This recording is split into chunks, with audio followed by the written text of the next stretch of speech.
Dear Ambassador Thunborg, dear Annika, thank you so much for your service to Sweden and for bringing Sweden and the Philippines closer to each other than it's ever been before. Secretary Teodoro, Excellencies, ladies and gentlemen, good evening. It's my great honor to be part of the Swedish National Day in celebration in Manila and address you this evening.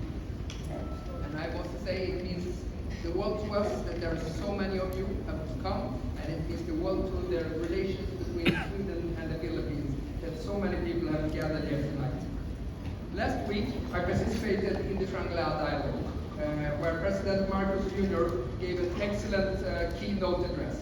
His speech laid out all the challenges we are facing and the great possibilities that arise from partnership with like-minded countries around the world. Like-minded countries like the Philippines and Sweden. Our two nations have enjoyed diplomatic relations for 77 years. Our partnership has always been characterized by very close people-to-people relationship, a flow of trade and investment, and engagement for peace, stability, and security. And we both share values and interests on a number of different areas. And the Euro-Atlantic and the Indo-Pacific regions have never been more interlinked than they are today. As trade and innovation-driven economy, Sweden is reliant on the excellence and constant development of our industry and on good trading relations with partners around the world. Therefore, safe sea lines of communication and freedom of navigation is a core interest for Sweden. Let me also say how pleased I am that the free trade negotiations between the EU and the Philippines have resumed. And we have more than 40 companies that are present from Sweden that are operating in the Philippines every day. And they're active in virtually every sector of your society, going from infrastructure development to green transition, to defense, to security, cybersecurity, and space. And as you all know, the IKEA store here in Manila is actually the largest one in the whole world, and I think that's a strong statement and testament how close our relations are between our countries. I think that's absolutely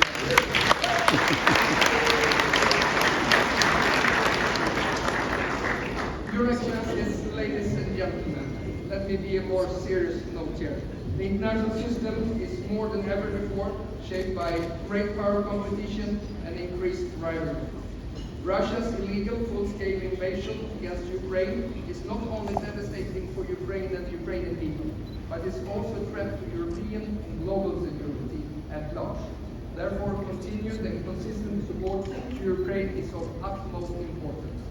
And we are very much appreciate the Philippines' principled stance on condemning the Russian aggression against Ukraine. Thank you very much for that. We very much appreciate that.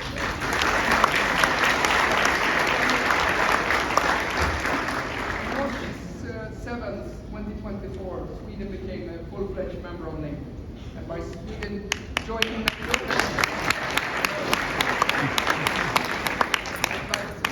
NATO, Sweden is safer and NATO is stronger. But by our membership. But just as the Philippines, we're also deepening our bilateral relations with the United States. On the 5th of December, I had the honor to sign our defense cooperation agreement with the United States together with Secretary Lloyd Austin in the United States. And I know that the Philippines also is engaging in deepening its enhanced defense cooperation agreement with the United States. I think that's something that unites Sweden and Philippines to have a strong partnership and together with the United States. Simultaneously, Sweden is enhancing our engagement in the Indo-Pacific region. In this context, a strong partnership with the Philippines is of course of paramount importance to us. And we have lots in common. We're both dedicated to peace. And peace is very important to us. But we also understand that to get peace through strength. Peace comes through strength. And that's why we're both dedicated in investing into our armed forces. In order to strive to continue living in peace, and it's an investment into our security and freedom. So peace and security have indeed been for a long time been a priority area for the Swedish-Philippines relations. Sweden has since many years been actively supporting the Bosmoro peace process. And our two countries also cooperate extensively on matters such as promoting and defending the UN Charter, the rules-based international order and the respect for international law, including UNCLOS. And let me express my deep concern on the repeated dangerous maneuvers against Philippine vessels that have been taking place in West Philippine Sea and the South China Sea. These acts put human lives at risk, they undermine regional stability and international norms, and they threaten the security in the region and beyond. These are not only threats to your national security, but they're threats to our common global security. And Sweden stands firm behind the call that the European Union and others for restraints and full respect for international law to ensure peaceful resolutions of differences and a reduction in tension in the region. The UN Charter, UNCLOS, and the Arbitration Award of 2016, as well as other relevant international rules and regulations relating to the safety of life at sea should be respected at all times. Your Excellencies, Sweden is just about the largest defense policy strategy for the Indo-Pacific. We are looking for enhanced defense dialogues with partners in the region. I just came in from Australia, where I met my counterpart, Richard Miles, and I also going to be hosting the Japanese Minister of Defense, Minoru Kihara, in Sweden in July. And today, me and the Secretary had excellent discussions about deepening the collaboration and cooperation between Sweden and the Philippines. Our armed forces are also engaging with regional partners joining regional exercises, adding LNO to regional commands, and sending officers to higher education in the region are some of the possibilities that we're looking into right now.